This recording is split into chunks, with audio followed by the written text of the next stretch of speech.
Jemaat GSKI Betani Nginden, Manyar, Citraland, Sukomanunggal, dan cabang-cabang sekota lainnya yang dikasihi dan diberkati Tuhan. Senang sekali hari ini saya berjumpa dengan Bapak Ibu Saudara kekasih Tuhan. Dalam situasi kondisi yang demikian, dalam menghadapi pandemi COVID-19, di luar sana banyak orang bertanya, sampai kapan kira-kira pandemi ini berlangsung? Kita nggak tahu akan berakhirnya kapan. Tetapi bagaimanapun juga apa yang terjadi saat ini, kita sebagai orang-orang percaya, kita sebagai anak-anak Tuhan yang ada dan hidup di tengah-tengah apa yang kita alami saat ini.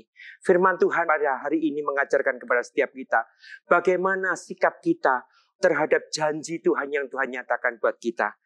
Saudara bisa baca di dalam Roma 4 ayat 17 sampai dengan 21. Perikopnya berjudul Abraham dibenarkan karena iman. Tetapi saya akan bacakan di dalam Roma 4 ayat 20 dan 21, firman Tuhan tertulis demikian. Tetapi terhadap janji Allah, ia tidak bimbang karena ketidakpercayaan. Malah ia diperkuat dalam imannya dan ia memuliakan Allah. Ayat 21, dengan penuh keyakinan bahwa Allah berkuasa untuk melaksanakan apa yang telah ia janjikan. Bapak Ibu Saudara kekasih Tuhan, setiap kita pasti pernah mendengar kata janji. Dalam Kamus Besar Bahasa Indonesia, kata janji itu berarti ucapan yang menyatakan kesediaan dan kesanggupan atau berbuat sesuatu pada orang lain sesuai dengan apa yang disepakati oleh kedua belah pihak. Persoalan yang seringkali timbul adalah ketika kita mendengar janji Tuhan buat kita, buat hidup kita. Nah, tentunya apa yang Tuhan janjikan dengan pekerjaan kita, dalam rumah tangga kita, bahkan seluruh aspek kehidupan kita. Masalahnya adalah bagaimana sikap kita atau respon kita terhadap janji Tuhan itu. Sebagai orang percaya, kadang kita menyepelekan atau meremehkan janji Tuhan itu. Dan mungkin kita berpikir, tidak mungkin hal itu dapat terjadi dalam kondisi ekonomi yang sulit ini. Atau tidak mungkin sakitku bisa disembuhkan Tuhan karena dokter yang merawat aku saja sudah menyerah. Atau banyak masalah persoalan yang lain yang kita hadapi saat ini. Dalam situasi yang seperti saat ini yang hampir mewabah seluruh dunia. Mungkin pertanyaan-pertanyaan itu juga diajukan oleh orang-orang lain. Tetapi bagaimana sikap kita sebagai orang-orang percaya supaya janji Tuhan itu digenapi buat kita? Yang pertama dikatakan, supaya kita jangan ragu terhadap janji Tuhan. Amin Bapak Ibu Saudara kekasih Tuhan. Sekali lagi saya katakan jangan ragu terhadap janji Tuhan. Walau kita menghadapi pergumulan atau persoalan hidup yang berat, kemudian kita menerima janji Tuhan pada waktu kita berdoa kepada Tuhan, pada waktu kita minta kepada Tuhan pertolongan. Reaksi yang sering timbul dalam hati kita, dalam pemikiran kita, apakah pasti janji Tuhan itu pasti bisa digenapi atau tidak? Nah, ini seringkali tanda tanya yang besar dalam hati kita. Keraguan-raguan inilah yang membuat kita menaruh harapan kepada Tuhan itu setengah hati. Sebenarnya Tuhan itu bisa menolong saudara dan saya. Tuhan itu sanggup memulihkan keadaan kita. Namun karena iman percaya kita kepada Tuhan kurang. Dengan kata lain hanya setengah. Akhirnya Tuhan tidak bisa melimpahkan pertolongannya buat kita. Bapak Ibu Saudara kekasih Tuhan, Yakobus 1 ayat 6 sampai dengan 8 tertulis demikian. Ayat 6 dikatakan, hendaklah ia memintanya dalam iman dan jangan bimbang, sebab orang yang bimbang sama dengan gelombang laut yang diombang-ambingkan kian kemari oleh angin. Ayat 7, orang yang demikian janganlah mengira bahwa ia akan menerima sesuatu dari Tuhan, sebab orang yang mendua hati tidak akan menerima dalam hidupnya. Bapak Ibu Saudara kekasih Tuhan, Tuhan yang kita sembah adalah Tuhan yang tidak pernah berdusta. Karena apa? Karena Dia Allah yang menciptakan saudara dan saya. Masakan Tuhan yang berjanji dan Tuhan yang tidak menepatinya. Tuhan yang saya sembah, Tuhan yang Bapak Ibu sembah adalah Tuhan yang pasti menepati janjinya buat setiap kita. Sebab itu jangan kita ragu kepada Tuhan. Kita harus tetap percaya dan kita minta dan terima dengan iman bahwa janji Tuhan itu ya dan amin buat kita. Di dalam Bilangan 23 ayat 19 dikatakan, Allah bukanlah manusia sehingga ia berdusta, bukan anak manusia sehingga ia menyesal. Masakan ia berfirman dan tidak melakukannya, atau berbicara tidak menepatinya. Apa yang tertulis dalam Bilangan 23 ayat 19 ini adalah firman Tuhan.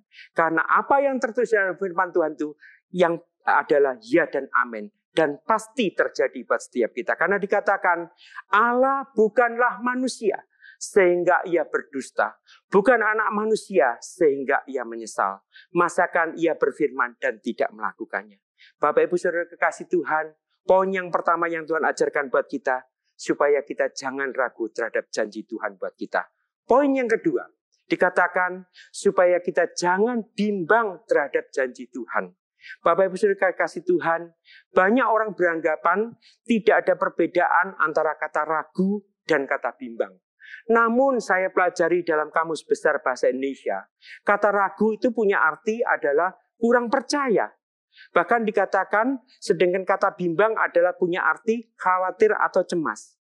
Waktu kita menerima janji pertolongan Tuhan maksud saya, kita selalu menilainya dengan keadaan kita saat itu. Bahkan kadangkala kita menilai, gak mungkin Tuhan bisa menolong saya. Gak mungkin janji Tuhan bisa tergenapi buat saya. Jika keadaan kita terlalu buruk, kita berkata, apakah masih mungkin ada pertolongan dari Tuhan? Apakah masih mungkin janji Tuhan digenapi buat apa yang saya alami? Kebimbangan itu muncul karena kita melihat keadaan yang kita alami. Apa yang ada di depan mata kita.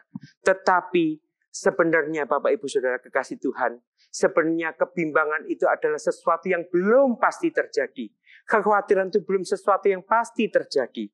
Karena dikatakan dalam Bilangan 11 ayat 23, tetapi Tuhan menjawab kepada Musa, masakan kuasa Tuhan akan kurang untuk melakukan itu? Sekarang engkau akan melihat apakah firman-Ku terjadi kepadamu atau tidak.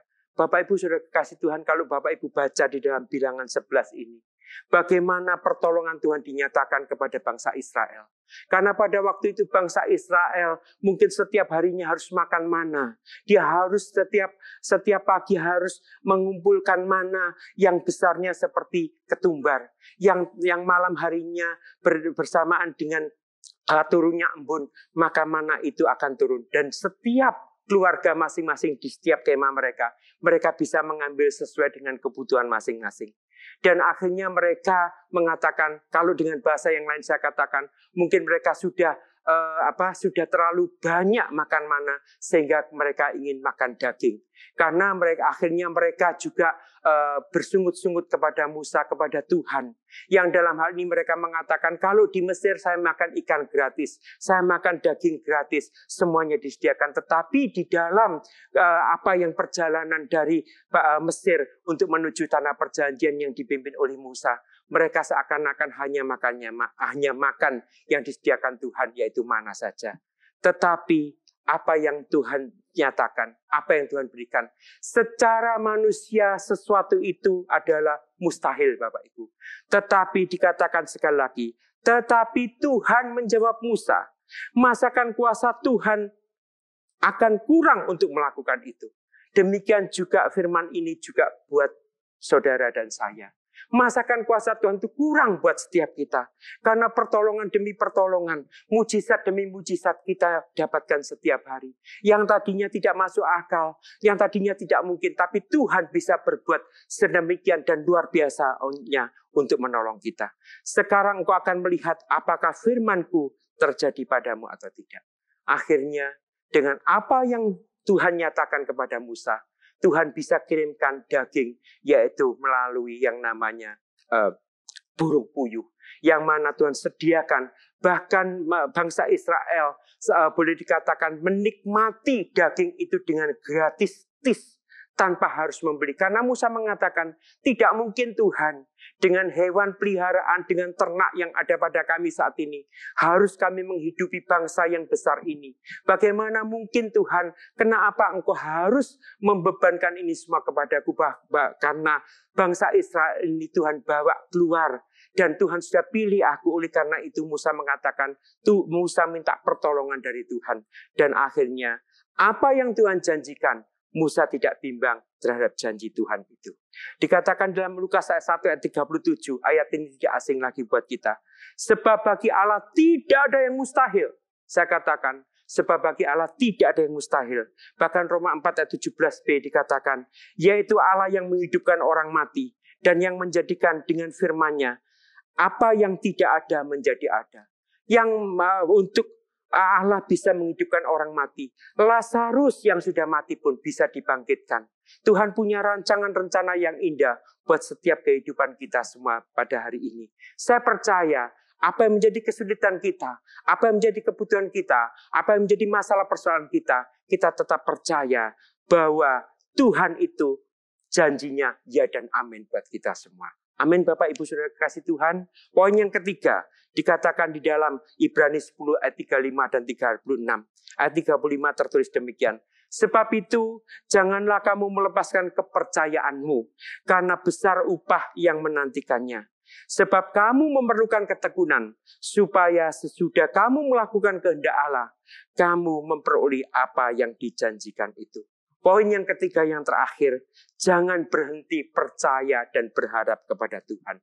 Bapak Ibu Saudara kekasih Tuhan, kalau kita percaya kepada manusia, mungkin manusia itu bisa mengecewakan. Kalau kita berharap kepada manusia, mungkin mereka bosan menolong kita. Tetapi kita harus tetap percaya kepada Tuhan. Kita harus tetap berharap kepada Tuhan. Karena Tuhan yang kita sembah, Dia tidak pernah mengecewakan saudara dan saya. Janjinya ya dan amin. Dan janjinya pasti digenapi buat kita semua. Saya percaya melalui apa yang terjadi saat ini, melalui pandemi COVID-19 ini, bahkan saya percaya bahwa kita semua sebagai orang percaya dan kita sebagai anak-anak Tuhan, Tuhan pasti senantiasa melimpahkan kasih anugerah dan kasih-Nya yang luar biasa buat kita. Ketika janji Tuhan belum digenapi buat kita harus tetap bertekun dan kita tetap melakukan kehendak Tuhan. Sekali lagi, ketika janji Tuhan belum digenapi, hendaknya setiap kita tetap bertekun dan tetap melakukan kehendak Tuhan sampai kita mendapatkan apa yang Tuhan janjikan buat kita. Karena itu Bapak Ibu Saudara kasih Tuhan, Jemaat GSKI, Betani Nginden, Manyar, Citraland Sukamanunggal, dan cabang-cabang Betani sekota lainnya. Apapun yang terjadi pada kita saat ini, tetaplah kita bertahan dalam iman kita. Tetaplah kita berpengharapan pada Tuhan kita Yesus Kristus. Sebab sedikit waktu lagi, Tuhan akan menggenapinya, janjinya buat kita. Tuhan akan menggenapi pertolongannya buat kita. Dan tidak ada yang mustahil bagi Tuhan untuk memenuhkan janjinya buat saudara dan saya. Amin.